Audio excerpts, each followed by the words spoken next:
Dios y Padre nuestro, al acercarnos a este tema de tu carácter santo, sabemos que nos estamos embarcando en una tarea imposible. Y aún en este momento estamos parados en Tierra Santa, un lugar que si no fuera por tu misericordia y tu gracia se abriría y nos tragaría por completo. En este momento te rogamos por una doble porción de tu gracia y misericordia sobre nosotros mientras buscamos entender estas cosas que son tan importantes en nuestro entendimiento de ti. Invocamos la presencia del Espíritu de verdad, quien es el mismo Espíritu Santo, para que nos ayude en esta labor. Pedimos esto en el nombre de Cristo. Amén.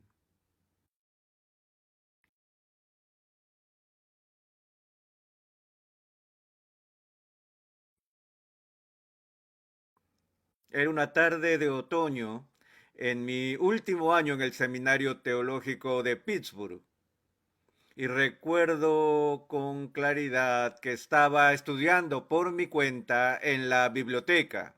Tenía una pila de libros frente a mí y como saben, una biblioteca de seminario es tan tranquila como la morgue. Nadie puede hablar o conversar, es un profundo silencio. De repente perdí mi concentración debido a un murmullo que empezó a correr inesperadamente por los estantes y las mesas de la biblioteca. La gente comenzó a alborotar el ambiente y empezaron a dejar sus asientos y escritorios para salir corriendo por los pasillos del seminario. No sabía lo que estaba pasando hasta que una señora o alguien allí dijo en voz alta, que fue muy directo: alguien le ha disparado al presidente. ¿Se imaginan un anuncio como este lo que podía causar en las rutinas diarias y normales de las personas? Corrí hacia afuera y como el resto de estadounidenses me pegué a la radio para escuchar los boletines de última hora mientras el presidente Kennedy estaba luchando por su vida y luego, por supuesto, se hizo el anuncio de que había muerto. Al día siguiente, las próximas semanas, los meses siguientes, el pueblo de los Estados Unidos estuvo preocupado con este momento trágico de nuestra historia, la muerte súbita de un presidente muy popular. Un tiempo después salió un libro titulado Johnny, apenas te conocíamos, que llamaba la atención al hecho de que su periodo presidencial fue en realidad muy breve, pero sea el momento que sea, señoras y señores, en que el líder del poder ejecutivo, el rey o el primer ministro de una nación, fallece, es un momento solemne y muy serio para la nación. Pues esto fue cierto en Israel, así como en los Estados Unidos, ya que en el siglo VIII un rey llegó al trono de Jerusalén y empezó a reinar a los 16 años, reinando en Jerusalén por más de 50 años, imagínense, más de la mitad de un siglo. Él no fue el rey más famoso en la historia judía o el rey más importante de la historia judía, pero sin duda estaría entre los 5 primeros. Su nombre era Usías. Y lo que Usías logró en su reinado fue establecer la última reforma espiritual significativa para su pueblo. Y cuando murió y falleció a propósito en desgracia, porque fue una especie de héroe trágico salido de Shakespeare, que violó sus propios principios de ética y espiritualidad en el último año de su vida. Pero cuando murió, su muerte como que marcó un momento crucial, un antes y después de la historia judía, porque desde ese día la vida espiritual y la vitalidad de la nación judía entró en un profundo declive del que nunca pudo recuperarse. Creo que es significativo en la providencia de Dios que 4 años después de que Isaías muriera, la ciudad de Roma fue fundada y hubo un cambio cultural que le dio forma a todo el futuro destino de la historia. Pero en medio de las luchas de esta nación, Dios llamó a un hombre a la sagrada vocación de profeta. Y algunos lo llamarían el mayor profeta de la historia del Antiguo Testamento, un hombre que no solo era religioso, sino que también era un estadista por derecho propio, que dialogó con varios reyes durante todo su ministerio. Él fue un profeta que dijo que algún día en el futuro una virgen concebiría y daría a luz un hijo, y que el nombre que se le daría sería Emmanuel. Fue el profeta que dijo que en el futuro el siervo del Señor vendría y llevaría los pecados de su pueblo. Su nombre, por supuesto, era Isaías. Y el registro de su llamado como profeta se encuentra en el 6º capítulo del libro que lleva su nombre, y quisiera leerles ahora la primera parte de ese registro. Dice Isaías capítulo 6 en la versión de las Américas: en el año de la muerte del rey Usías, vi yo al Señor sentado sobre un trono alto y sublime, y la orla de su manto llenaba el templo. Por encima de él había serafines, cada uno tenía 6 alas. Con 2 cubrían sus rostros, con 2 cubrían sus pies y con 2 volaban. Y el uno al otro daba voces diciendo: Santo, santo, santo es el Señor de los ejércitos. Llena está toda la tierra de su gloria. Y se estremecieron los cimientos de los umbrales a la voz del que clamaba, y la casa se llenó de humo. Quiero que se fijen en este breve pasaje que he leído, en donde Isaías presenta esta experiencia que tuvo en el año que muere el rey Usías. Y no sabemos con seguridad si lo que Isaías vio fue una visión extática que tuvo lugar en el templo de Jerusalén, o si en realidad lo que Isaías vio fue un atisbo al interior del santuario en el cielo mismo. Prefiero esta última interpretación. Estoy convencido, por razones técnicas que no veremos ahora, que lo que ocurrió fue que Dios abrió la cortina, Él removió el velo desde el mismo cielo. Y como Juan, quien siglos después en la isla de Patmos echaría un vistazo al interior del cielo, Isaías el profeta vio al Señor en su trono en el mismo cielo. Ahora, si usted ve en su Biblia, verá que dice: en el año de la muerte del rey Usías, vi yo al Señor sentado sobre un trono alto y sublime, y la orla de su manto llenaba el templo. Si se fija en su Biblia, verá la palabra Señor, y estoy seguro que está escrito con S mayúscula. ¿Así está en sus Biblias? En la versión de las Américas, en el canto de los serafines, donde dice Santo, Santo es el Señor de los ejércitos, allí podrá notar que hay esa misma palabra Señor, pero todo en mayúsculas. ¿Cuántos de ustedes notan eso en el texto? Bien, es algo muy común encontrar esto en las traducciones de la Biblia, y no se trata de un error tipográfico, sino que los traductores están tratando de señalarnos que algo inusual está pasando aquí. Aunque la misma palabra Señor se repite en el texto, el hecho de que se impriman de forma diferente indica que hay 2 palabras hebreas muy diferentes detrás del texto. Cada vez que ves Señor en mayúsculas en las Américas o la NBI, es porque se trata del término hebreo que se traduce en la RB60 como Jehová. El nombre que Dios le reveló a Moisés en el desierto cuando dijo: yo soy el que soy. Ese es el sagrado nombre de Dios, el santo nombre de Dios, Jehová. En el verso 1, esta es la palabra Señor, solo con S mayúscula, y se traduce una palabra diferente, que es el término hebreo Adonai. Y ese es el título más exaltado que el Antiguo Testamento usa para Dios. Se le han dado muchos títulos en el Antiguo Testamento, pero este es su título supremo. En las Américas, en el Salmo 8, leemos: Oh Señor, Señor nuestro, cuán glorioso es tu nombre en toda la tierra. ¿Qué hay allí? Oh Jehová nuestro Adonai, cuán glorioso es tu nombre en toda la tierra. La RB60 en el Salmo 110 dice: Jehová dijo a mi Señor, siéntate a mi diestra. Una declaración fantástica que se encuentra en el Antiguo Testamento, donde David describe ahora a Jehová hablando con otra persona y atribuyéndole a esa tercera persona el título Adonai, el título reservado para Dios mismo.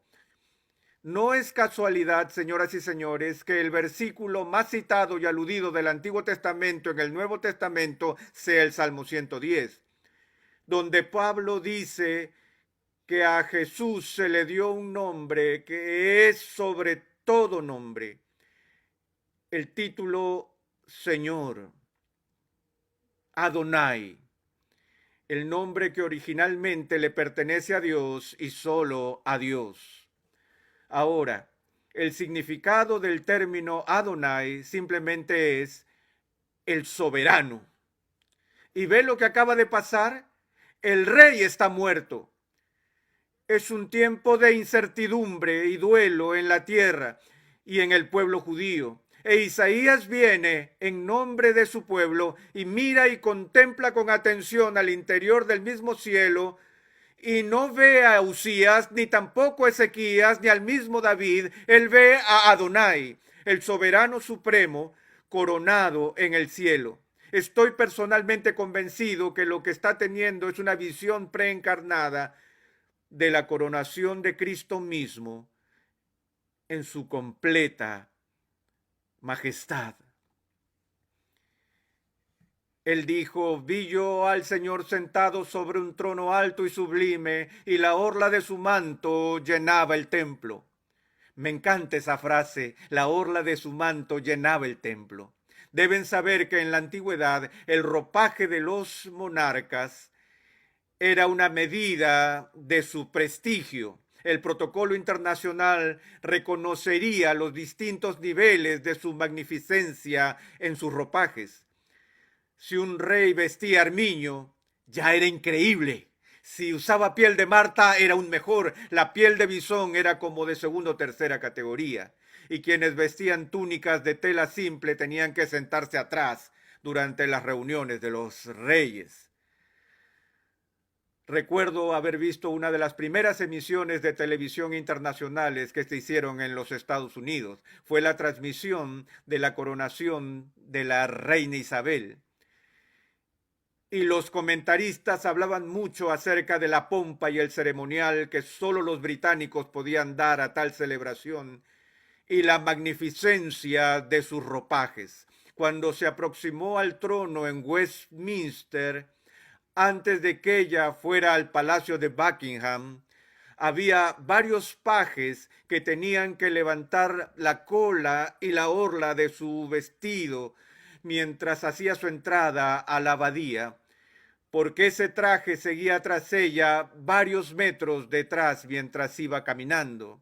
Pero has oído lo que Isaías está diciendo aquí, que cuando vio esta visión del Rey Celestial, vio a un rey cuyos resplandecientes vestidos se extendían y ondulaban a los lados del trono y continuaban a lo largo de todo el templo y se desperdigaban hasta la parte de la entrada trasera y se desparramaban por todo el edificio. Y lo que está viendo es una experiencia visual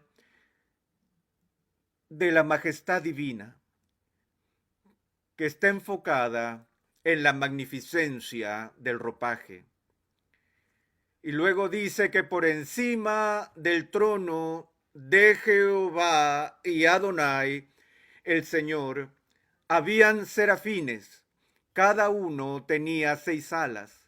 Esta es la única referencia en la Biblia de estas criaturas a las que se le llamó serafines.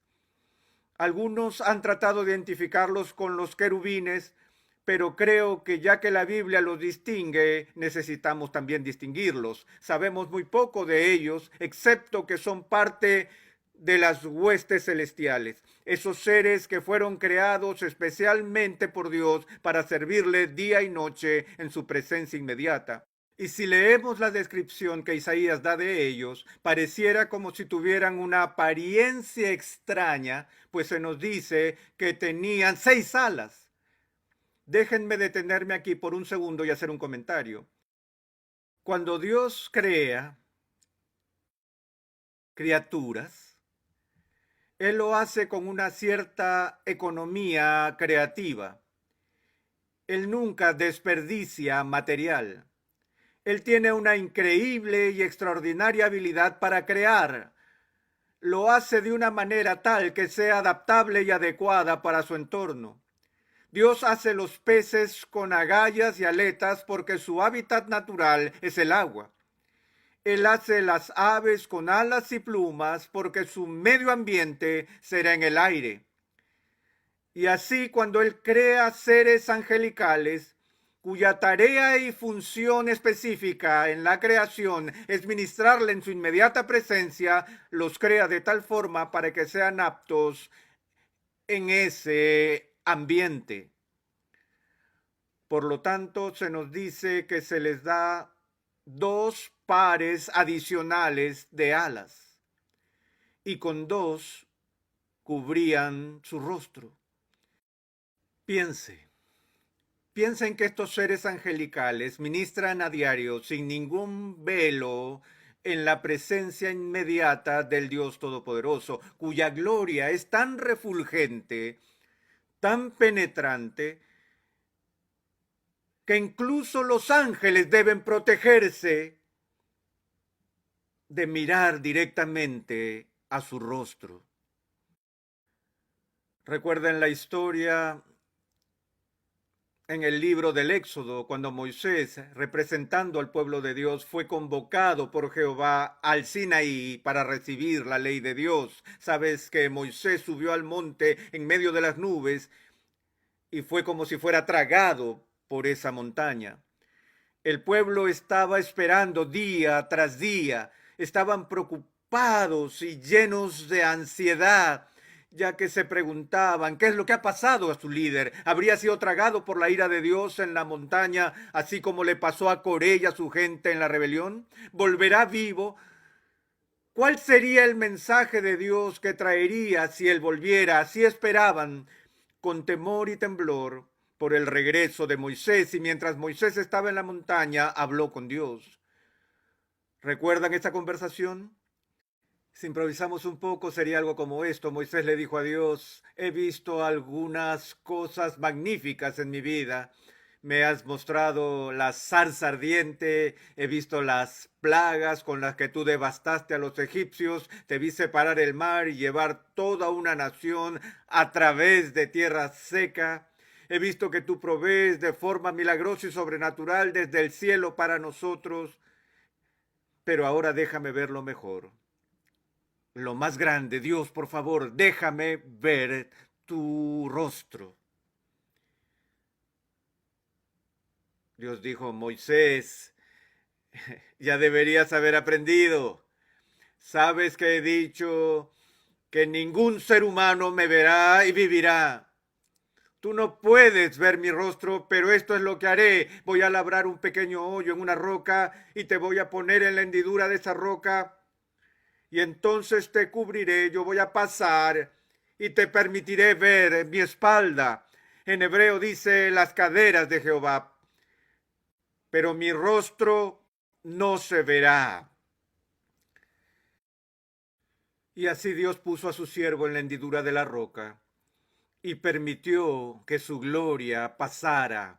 Y señoras y señores, por una fracción de segundo, Moisés tuvo un vistazo de la gloria indirecta de Dios. ¿Y qué pasó? Cuando bajó del monte, y la gente vio esta silueta que se aproximaba en la distancia, se emocionaron por el regreso de su líder y se apresuraron en ir a encontrar y saludar a Moisés, y de repente retrocedieron temerosos, se postraron y comenzaron a suplicar a Moisés diciendo: Moisés, Moisés, cubre tu cara.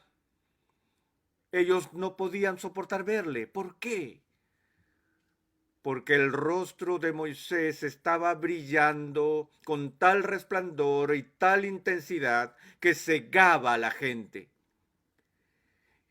Y lo que el pueblo estaba viendo, damas y caballeros, piensen en esto, fue simplemente un reflejo en un rostro humano, producto de un vistazo indirecto de la gloria de Dios.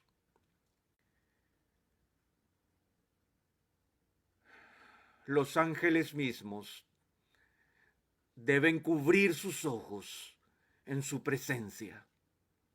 Y con dos alas se nos dice, cubren también sus pies.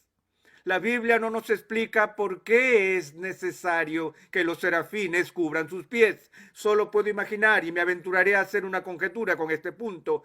Y es que los pies, tanto en los ángeles como en los humanos, son el símbolo bíblico de nuestra condición de criaturas. Se nos dice que somos de la tierra, terrenales, que nuestros pies son de barro. Cuando Moisés se encontró con Dios en el desierto madianita, ¿qué fue lo primero que le dijo? Moisés, Moisés, no te acerques, quita tu calzado de tus pies, porque el lugar en que tú estás, tierra santa es. Él le pidió desnudar sus pies como muestra de su condición de criatura, el signo de la sumisión ante el santo. Y así aún en el cielo, los ángeles cubren el signo de su condición de criaturas. Pero tan fascinado como podía estar, señores y señores, con la anatomía de los serafines, estas son realmente consideraciones mínimas del texto. Lo que es realmente importante de este texto, en lo que a mí respecta, no es la estructura de los ángeles, es el mensaje de los ángeles. Escuchen lo que la Biblia nos dice. Y con dos volaban, el uno al otro daba voces diciendo: Santo, Santo, Santo, Jehová de los ejércitos. Toda la tierra está llena de su gloria.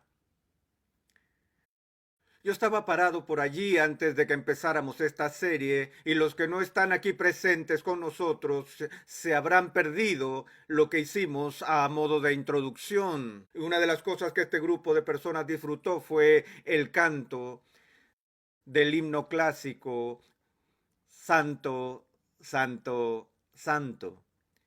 Y yo estaba escuchando mientras ustedes cantaban. No puedo escuchar ese himno sin que me den escalofríos por el cuerpo. Es maravilloso, ¿no es así? Y pienso en los ángeles y todos los que se despojan de sus coronas de oro al lado del mar de cristal. Que todo lo que tenemos que pudiera valer algo es lo que nosotros gustosamente pondríamos a los pies del santo.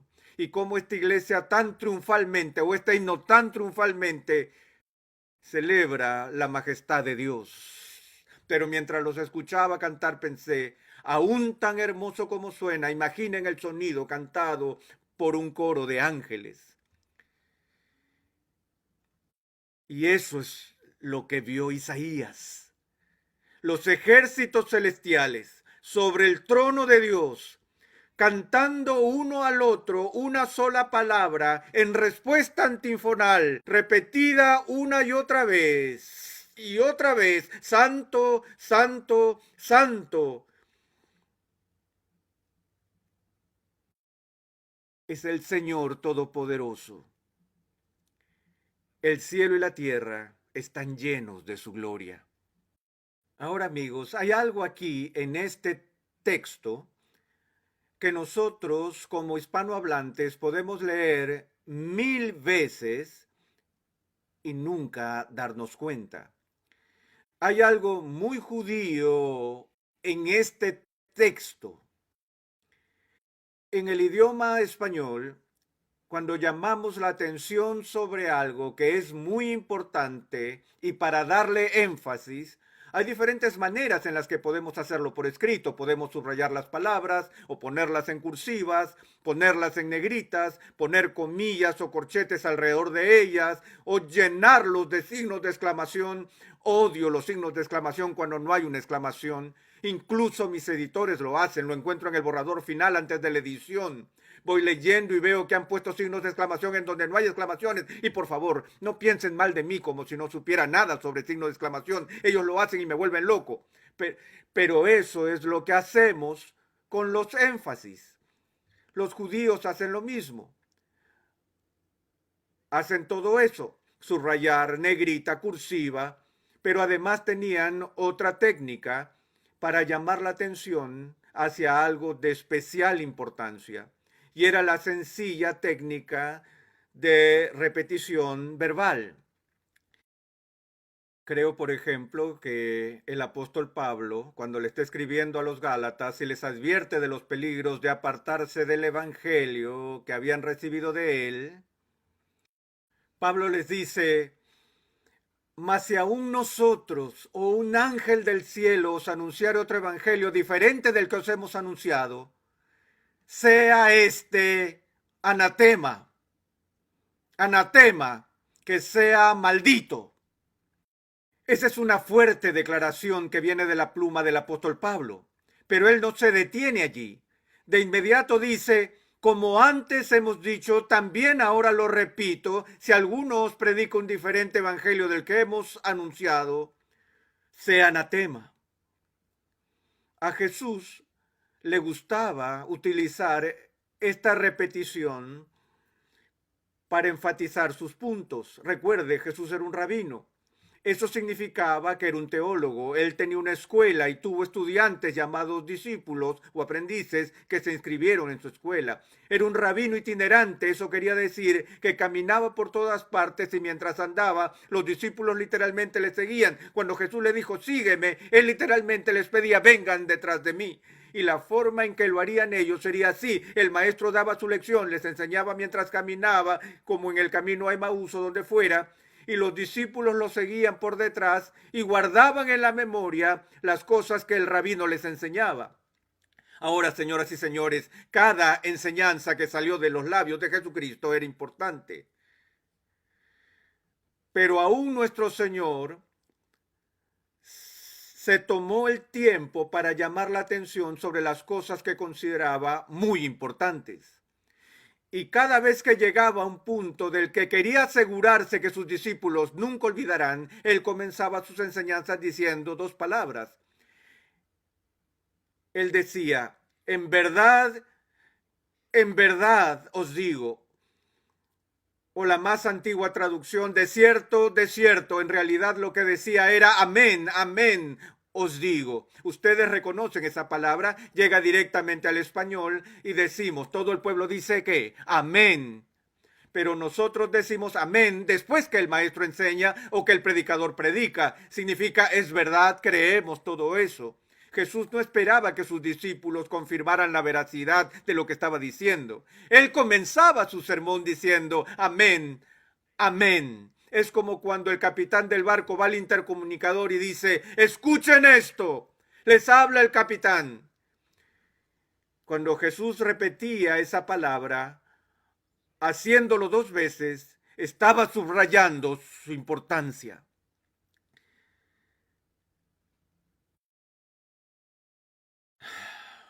Señoras y señores,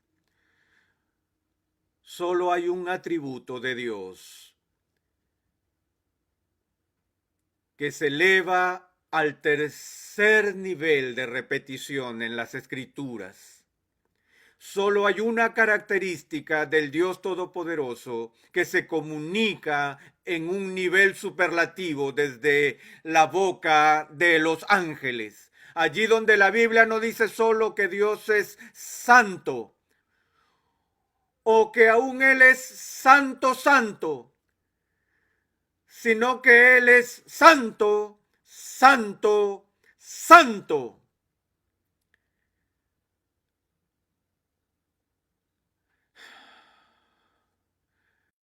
La Biblia no dice que es misericordioso, misericordioso, misericordioso.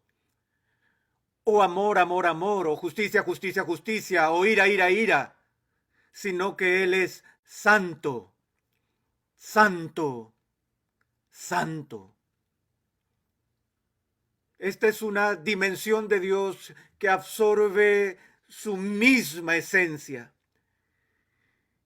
Y cuando se manifiesta Isaías, leemos que al sonido de las voces de los serafines, los quiciales de las puertas del mismo templo se sacudieron y empezaron a temblar.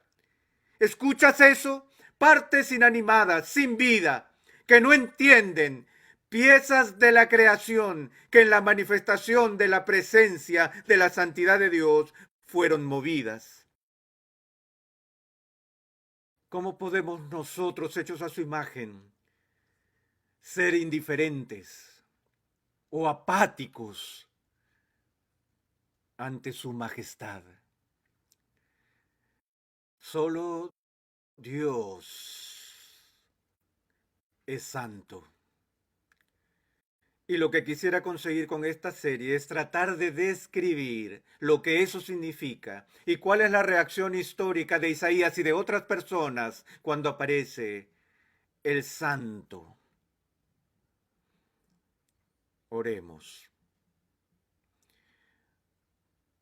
Padre, nos gozamos en que algo y alguien en este universo profano no es solo un poco, sino totalmente santo, santo, santo.